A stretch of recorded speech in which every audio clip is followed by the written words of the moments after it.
കൈയുടെ പൊസിഷൻ വരുന്നത് നേരെ ഈ ഒരു തരത്തിൽ, രണ്ട് കൈപ്പത്തികളും പരസ്പരം കാണുന്ന തരത്തിലാണ് കൈയുടെ പോസ്ചർ വരുന്നത്. കാൽ വിരലുകളിൽ നിന്നുകൊണ്ട് ശ്വാസം എടുത്ത് കൈകൾ മുകളിലേക്ക് കൊണ്ടുവരിക, ഹോൾഡ് ചെയ്യുക. ഈ ഒരു പൊസിഷൻ ഹോൾഡ് ചെയ്ത് നിൽക്കണം. 1 2 3 4 5 6 7 8 9 10 11. റിലാക്സ് ചെയ്യാം. അതുപോലെ തന്നെ ഈ ഒരു പൊസിഷനിൽ നിന്ന് നമുക്കൊരു പ്രാണായാമം കൂടെ ചെയ്യാനായിട്ട് പറ്റും. കൈകൾ ഈ ഒരു തരത്തിൽ വെക്കുക. ഇപ്പൊ നമ്മൾ ക്ലോസ് ആണ്, നമ്മളിപ്പോൾ ക്ലോസ് ആയിട്ടാണ്, നമ്മൾ എല്ലാ കാര്യങ്ങളും ക്ലോസ് ചെയ്ത് വെച്ചിരിക്കുകയാണ്. അപ്പോൾ നമ്മൾ തുറന്നു വിടാനായിട്ട് പോകണം. അതുതന്നെ we are open to receive all the love, happiness and peace. ഇപ്പൊ നമ്മൾ എല്ലാം സ്വീകരിക്കാനായിട്ട് തയ്യാറായി ഓപ്പൺ ചെയ്ത് ഇരിക്കുകയാണ്. ഇവിടെ നമുക്കൊരു ചക്ര ഉണ്ട്, heart chakra. We are going to open that heart chakra എന്നുള്ളൊരു കൺസെപ്റ്റ് ആണ്. അതും മെമ്മറി ബൂസ്റ്റ് ചെയ്യാനായിട്ട് നമ്മളെ ഹെൽപ്പ് ചെയ്യും. ഈ ഒരു തരത്തിൽ വെക്കുക. ശ്വാസം എടുക്കാം, ശ്വാസം വിടാം, ശ്വാസം എടുക്കാം, ശ്വാസം വിടാം, ശ്വാസം എടുക്കാം, ശ്വാസം വിടാം. ഇത് വലിയ ആൾക്കാരുടെ സെഷൻ ആയതുകൊണ്ട് നമുക്ക് ഇതുവരെ ഞാൻ പോകുന്നുള്ളൂ. ഇപ്പൊ ചെറിയ കുട്ടികളുടെ സെഷനൊക്കെ ആകുമ്പോൾ നമ്മൾ ശ്വാസം എടുക്കുന്നു, ശ്വാസം വിടുമ്പോൾ അവരെടുത്ത് നമ്മൾ പറയും ക്ലാപ്പ് ചെയ്യാൻ. അപ്പൊ ക്ലാപ്പ്. ശ്വാസം എടുക്കാം, ശ്വാസം വിടാം, ശ്വാസം എടുക്കാം, ശ്വാസം വിടാം, ശ്വാസം എടുക്കാം, ശ്വാസം വിടാം, ശ്വാസം എടുക്കാം, ശ്വാസം വിടാം, ശ്വാസം എടുക്കാം, ശ്വാസം വിടാം. ഒരു തരത്തിൽ നമുക്ക് സ്പീഡിലും ചെയ്യാം, വളരെ പതിയെയും ചെയ്യാം.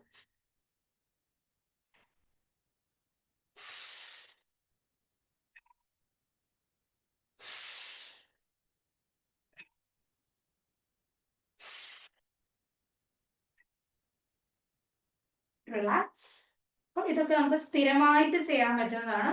ഞാൻ അധിക യോഗ സെഷൻസിലും സ്ഥിരമായിട്ട് ഉൾപ്പെടുത്തുന്ന ആസനങ്ങളാണ്. ഇനി ഗരുഡാസനം എന്നൊരു ആസനം കൂടെ ഉണ്ട്. അതും ഓർമ്മശക്തി കൂട്ടാനായിട്ട് നമ്മളെ ഹെൽപ്പ് ചെയ്യും. ആദ്യം കാലിന്റെ പൊസിഷൻ കാണിക്കാം. ഗരുഡാസനം.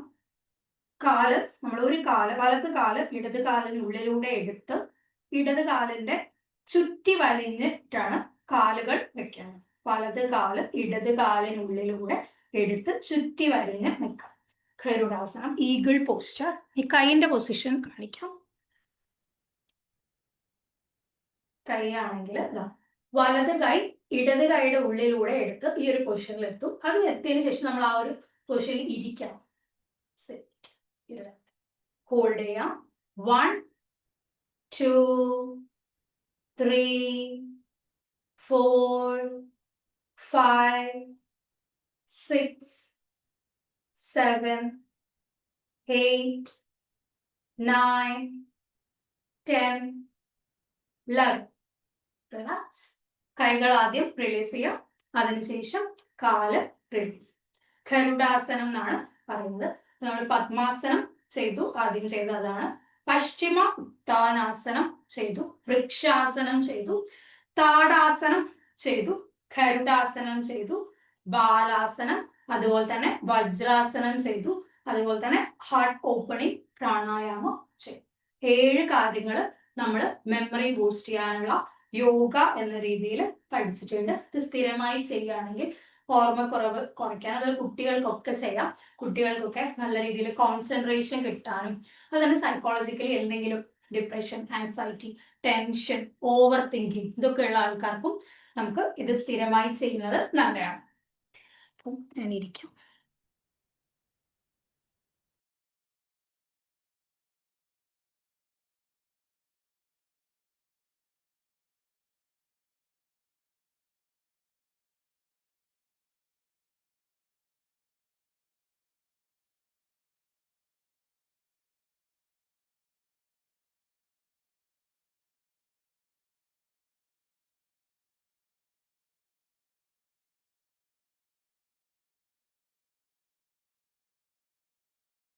കഴിഞ്ഞ ആഴ്ചയിൽ ആരോ ഓഫ്ലൈൻ ക്ലാസ്സിൻ്റെ ചോദിച്ചിട്ടുണ്ടായി.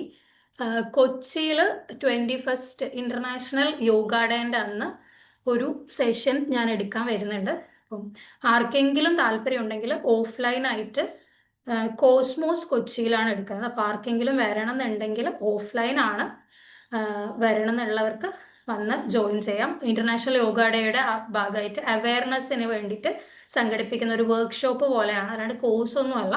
ജസ്റ്റ് അന്നൊരു ദിവസം മാത്രം അവിടെ യോഗ സെഷൻ കണ്ടക്ട് ചെയ്യുന്നുണ്ട്. അപ്പോൾ ആർക്കെങ്കിലും താല്പര്യം ഉണ്ടെങ്കിൽ വന്ന് ജോയിൻ ചെയ്യാം.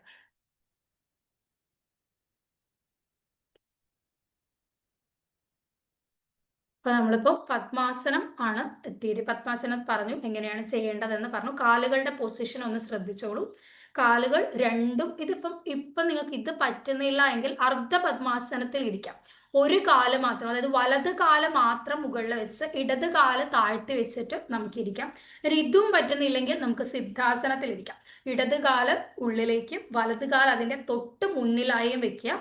അതാണ് സിദ്ധാസനം എന്ന് പറയുന്നത്. നമ്മൾ ഈശായോഗിയൊക്കെ പ്രാക്ടീസ് ചെയ്യുകയാണെങ്കിൽ നമ്മൾ സ്ഥിരമായി ഇരിക്കുന്ന ഒരു പോസ്റ്റർ, അതായത് മണിക്കൂറുകളോളം, ഒരു 2-3 മണിക്കൂറൊക്കെ നമ്മൾ ഇരിക്കുന്ന ഒരു പോസ്റ്ററാണ് സിദ്ധാസനം. അതിലിരുന്നാണ് നമ്മൾ എല്ലാ മെഡിറ്റേഷൻസും സദ്ഗുരുവിൻ്റെ എല്ലാ കാര്യങ്ങളൊക്കെ കേൾക്കുക. ഇതൊക്കെ ചെയ്യുന്നത് ആ ഒരു പോസ്റ്ററിൽ ഇരുന്നുകൊണ്ടാണ്. അതും നമ്മളുടെ മെമ്മറിക്കും നെർവസ് സിസ്റ്റത്തിനും ടെൻഷൻ, ആൻസൈറ്റി ഒക്കെ കുറയ്ക്കാനായിട്ടും ഹെൽപ്പ് ചെയ്യുന്നുണ്ട്. പിന്നെ വൃക്ഷാസനം ഞാൻ പറഞ്ഞു, ബാലൻസ് ആൻഡ് കോൺസെൻട്രേഷൻ ആണ്. അലൈൻമെന്റ് എന്നുള്ള രീതിയിലേക്ക് നമുക്ക് അച്ചീവ് ചെയ്യാനായിട്ടും അതുപോലെ തന്നെ ബാലൻസ് കിട്ടാനായിട്ടും നല്ല രീതിയിൽ കോൺസെൻട്രേഷൻ കൂടും. സ്ഥിരമായി ചെയ്യുന്ന കുട്ടികൾക്കൊക്കെ നല്ല രീതിയിൽ കോൺസെൻട്രേഷൻ കൂടിയതായിട്ട് കണ്ടിട്ടുണ്ട്. അതുപോലെ തന്നെ പശ്ചിമോത്താനാസനം, ഇതിപ്പോൾ ഒരു അമ്മമ്മയാണ് ചെയ്യുന്നത്. അമ്മമ്മ ചെയ്യുന്നത് നോക്കിക്കെ, അവർ കാലൊന്നും എത്തുന്നില്ല, വിരലിലേക്കൊന്നും എത്തിയിട്ടില്ല. അത്രയൊന്നും ചെയ്യേണ്ട ആവശ്യമില്ല. നമുക്ക് എവിടെയാണോ എത്തുന്നത്, നമ്മളിപ്പം വളരെ ഫ്ലെക്സിബിൾ ഒന്നും ആയിട്ടില്ല, ഒരു 2-3 വർഷമൊക്കെ ചെയ്ത് കഴിഞ്ഞിട്ടും നമുക്ക് എത്തുന്നില്ലെങ്കിൽ പറയാം. പക്ഷെ ഇതിപ്പോൾ നമ്മൾ ആദ്യമായി ചെയ്യുന്ന ആൾക്കാരാണെങ്കിൽ നമുക്ക് എവിടെയാണോ എത്തുന്നത് അവിടെ വരെ ചെയ്താൽ മതി. കാരണം ഒരു യോഗയിൽ ഒരു ആസനം എന്ന് പറയുന്നത് നമുക്ക് എന്താണോ സുഖമായി ചെയ്യാൻ പറ്റുന്നത് അത്രമാത്രം ചെയ്താൽ മതി. ആ ഒരു പൊസിഷനിൽ എത്തിയിട്ട് നമ്മൾ എത്ര ടൈം ഹോൾഡ് ചെയ്യും, ഞാനിപ്പോൾ കൗണ്ട് ചെയ്യും, ലൈക്ക് 1, 2, അങ്ങനെ ഒരു 7 കൗണ്ട് വരെയൊക്കെ കൗണ്ട് ചെയ്യുന്ന സമയത്ത് നമ്മൾ ആ ഒരു പൊസിഷൻ തന്നെ ഹോൾഡ് ചെയ്ത് വെക്കണം. അപ്പോഴാണ് നമ്മളുടെ മസിൽസിനൊക്കെ സ്ട്രെങ്ത് കിട്ടുന്നതും ഒരു എനർജി, നമുക്ക് ബ്ലോക്കേജ് ഒക്കെ ഉണ്ടെങ്കിൽ എനർജി പാസ് ചെയ്ത് പോകാനുള്ള ഒരു ടൈം നമ്മൾ കൊടുക്കണം. പെട്ടെന്ന് വിഗറസ് ആയിട്ട് ചെയ്യുന്ന സമയത്ത് കൂടുതൽ ടൈം നമ്മൾ ചെയ്യേണ്ടി വരും, നല്ല ശക്തിയിലും നമ്മൾ ചെയ്യണം. പക്ഷേ ഒരേ പൊസിഷനിൽ നമ്മൾ കുറേ സമയം ഹോൾഡ് ചെയ്യുകയാണെങ്കിൽ നമുക്ക് മസിൽ സ്ട്രെങ്ത് ബിൽഡ് ചെയ്യാനായിട്ട് പറ്റും. പിന്നെ താടാസനം നമ്മൾ ചെയ്തു. വിരലുകളിലാണ് നിൽക്കുന്നത്, ശ്രദ്ധിക്കണം. കൈകൾ വെച്ചിരിക്കുന്ന പൊസിഷനും കൂടെ ഒന്ന് നോക്കണം. കൈകൾ വെച്ചിരിക്കുന്ന പൊസിഷൻ, ഞാൻ 2 കൈകളും ഈ ഒരു തരത്തിൽ സമാന്തരമായി കാണുന്ന തരത്തിലാണ് വെച്ചത്. അങ്ങനെ അല്ലെങ്കിൽ നമുക്ക് കോർത്ത് വെച്ചിട്ട് ചെയ്യാനായിട്ടും പറ്റും, കുറച്ചും കൂടെ സ്ട്രെച്ച് ചെയ്യാനായിട്ട് പറ്റും. കോർത്ത് വെച്ചിട്ടും നമുക്ക് ചെയ്യാം. അടുത്തതായിട്ട് ഗരുഡാസനമാണ്. ഗരുഡാസനം നോക്കിക്കോളൂ. ഇടത് കാല് വലത് കാല് നമ്മൾ ഇന്റർലോക്ക് ചെയ്ത് ക്രോസ് ചെയ്തിട്ടാണ് വെച്ചിരിക്കുന്നത്. ഉള്ളിലൂടെ എടുത്ത് പുറത്തേക്ക് കൊണ്ടുവന്നിരിക്കുകയാണ് ചെയ്തിരിക്കുന്നത്. അതുപോലെ കൈയും ഈ ഒരു പൊസിഷനിൽ ഇന്റർലോക്ക് ചെയ്ത് ഇങ്ങനെയാണ് വെച്ചിരിക്കുന്നത്. കൈ ഉള്ളിലൂടെ എടുത്ത് ഇങ്ങനെ ചുറ്റി വരിഞ്ഞാണ് കൊണ്ടുവന്നിരിക്കുന്നത്. ഗരുഡാസനം എന്നാണ് ഇതിന്റെ പേര്. അടുത്ത ബാലാസനം നമ്മളിപ്പോൾ ചെയ്ത് കാണിച്ചിട്ടുണ്ടായിരുന്നു.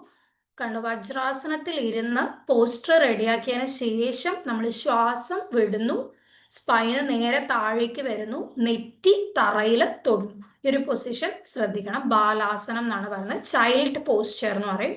നമുക്ക് ഓഫീസിലെ വർക്കൊക്കെ കഴിഞ്ഞ് വന്ന് നമുക്കൊന്ന് റെസ്റ്റ് ചെയ്യണമെന്നുണ്ടെങ്കിൽ നമുക്ക് ഈ ഒരു പൊസിഷനിൽ റെസ്റ്റ് ചെയ്യാൻ, ബെഡിൽ പോലും നമുക്ക് ഈ ഒരു പൊസിഷനിൽ റെസ്റ്റ് ചെയ്യാനായിട്ട് പറ്റും.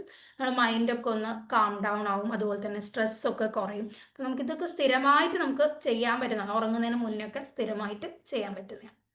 അതുപോലെ തന്നെ ഏറ്റവും ഇമ്പോർട്ടൻ്റ് ആയിട്ടുള്ള കാര്യം കൺസിസ്റ്റൻസിയാണ്. നമുക്കിപ്പം ഒരു ദിവസം കൊണ്ട് ഡോക്ടർ എനിക്കിപ്പം ഇത്ര ദിവസം ചെയ്തു റിസൾട്ട് കിട്ടുന്നില്ല, അങ്ങനെ അപ്പോൾ ക്ഷമയുള്ളവർക്ക് മാത്രമേ ആയുർവേദം ആണെങ്കിലും യോഗ ആണെങ്കിലും നമുക്കൊരു ഫലിക്കണം എന്നുണ്ടെങ്കിൽ കുറച്ചൊരു സമയം എടുക്കുന്ന കാര്യമാണ്. പക്ഷെ അത് പെർമനൻ്റ് ആയിരിക്കും. നമ്മൾ കുറച്ച് കാലം ചെയ്ത് നമ്മളെ ബോഡി അത് അഡാപ്റ്റ് ചെയ്ത് കഴിഞ്ഞാൽ അത് പെർമനൻ്റ് ആയിരിക്കും. അതുപോലെ തന്നെ യാതൊരുവിധ സൈഡ് എഫക്റ്റുകളും ഉണ്ടാവില്ല. അപ്പം കൺസിസ്റ്റൻ്റ് ആയിട്ട് ചെയ്യാനായിട്ട് ശ്രദ്ധിക്കണം. കൺസിസ്റ്റൻസി എന്ന് വെച്ചാൽ 7 ദിവസവും യോഗ ചെയ്യുന്നതല്ല കേട്ടോ കൺസിസ്റ്റൻസി. 7 ദിവസവും ചെയ്യുന്നവരുണ്ടാവാം, പക്ഷെ മിനിമം നമ്മളൊരു 3 to 4 days എങ്കിലും, ആഴ്ചയിൽ ഞാൻ 4 ദിവസമെങ്കിലും യോഗ ചെയ്യുന്നുണ്ടെങ്കിൽ അതൊരു കൺസിസ്റ്റൻസിയാണ്. അത് സ്ഥിരമായി മെയിൻറ്റെയിൻ ചെയ്ത് കൊണ്ട്, അല്ലാണ്ട് 7 ദിവസവും എല്ലാവർക്കും ചെയ്യാൻ പറ്റണം എന്നില്ല.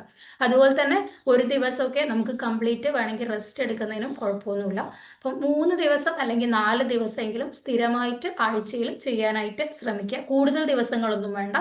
ഒരു ടൈം ഇൻവെസ്റ്റ് ചെയ്യുന്നത് ഒരു 3 or 4 ഡേയ്സ് നമ്മുടെ ഫിസിക്കൽ സ്ട്രെങ്ത്തിന് വേണ്ടി, മെൻ്റൽ സ്ട്രെങ്ത്തിന് വേണ്ടി, ആരോഗ്യത്തിന് വേണ്ടി നമ്മൾ ഇൻവെസ്റ്റ് ചെയ്യുന്നത് വളരെ നല്ലതാണ്. അത് നമ്മളുടെ ഹെൽത്തിനെയും അതുപോലെ തന്നെ കുറേ കാലം ജീവിക്കുന്നതിനെയും, അസുഖമില്ലാതെ കുറേ കാലം ജീവിക്കുക എന്നുള്ള കാര്യമാണ്. അസുഖമില്ലാണ്ട് കുറേ കാലം ജീവിക്കാനായിട്ട് നമ്മളെ ഹെൽപ്പ് ചെയ്യും. അതുപോലെ തന്നെ ബ്രീത്തിങ് വളരെ നമ്മളെ ഹെൽപ്പ് ചെയ്യുന്ന ഒരു കാര്യമാണ്. അത് ഓർമ്മക്കുറവിന് മാത്രമല്ല, എല്ലാത്തിനും മൈൻഡ് ക്ലിയർ ചെയ്യാൻ. ഇപ്പം ചക്ര ഹീലിംഗ് ഞാൻ ഇപ്പോൾ കോഴ്സ് ചെയ്യുന്നുണ്ട്. ചക്ര ഹീലിംഗ് ചെയ്യുന്നവർക്കറിയാം, പ്രാണനാണ് നമ്മൾ യൂസ് ചെയ്തിട്ടാണ് നമ്മൾ കംപ്ലീറ്റ്ലി ഹീലിംഗ് നടത്തുന്നത്. അപ്പം പ്രാണനെ എങ്ങനെ നമ്മൾ യൂസ് ചെയ്യുന്നു എന്നുള്ളതൊക്കെ വളരെ വിശദമായിട്ട് ആ ഒരു ക്ലാസ്സിൽ നമ്മൾ പഠിപ്പിക്കുന്നുണ്ട്. അപ്പം ബ്രീത്തിങ് വളരെ ഇമ്പോർട്ടൻ്റ് ആണ്. മെമ്മറി നിലനിർത്താനായിട്ട് ശ്വാസം എടുക്കുമ്പോൾ നമ്മൾ ശ്വാസത്തിൽ ശ്രദ്ധിച്ചുകൊണ്ട് ബ്രീത്ത് ചെയ്യാനായിട്ട് ശ്രമിക്കുക. ശ്വാസം എടുക്കുമ്പോഴും ശ്വാസം പുറത്തുവിടുമ്പോഴും ശ്രദ്ധയോടെ ഒരു അവെയർനെസ് ഉണ്ടാവണം. ഉള്ളിൽ നമ്മൾ ശ്രദ്ധിക്കണം. നമ്മൾ ശ്വാസം അങ്ങനെ ഉള്ളിലേക്ക് വരുന്നു, ലങ്സിലൊക്കെ നിറയുന്നു, അതൊക്കെ നമ്മളൊന്ന് മനസ്സുകൊണ്ട് കാണുകയൊക്കെ ചെയ്ത് കഴിഞ്ഞാൽ ഇപ്പം കിട്ടുന്നതിലും കുറച്ചും കൂടെ ഒരു യൂസ്ഫുൾ ആയിട്ടും കുറച്ചും കൂടെ ഒരു എഫക്റ്റീവ് ആയിട്ടും നമുക്ക് പ്രാണായാമങ്ങൾ ചെയ്യാനായിട്ട് പറ്റും. അതുപോലെ തന്നെ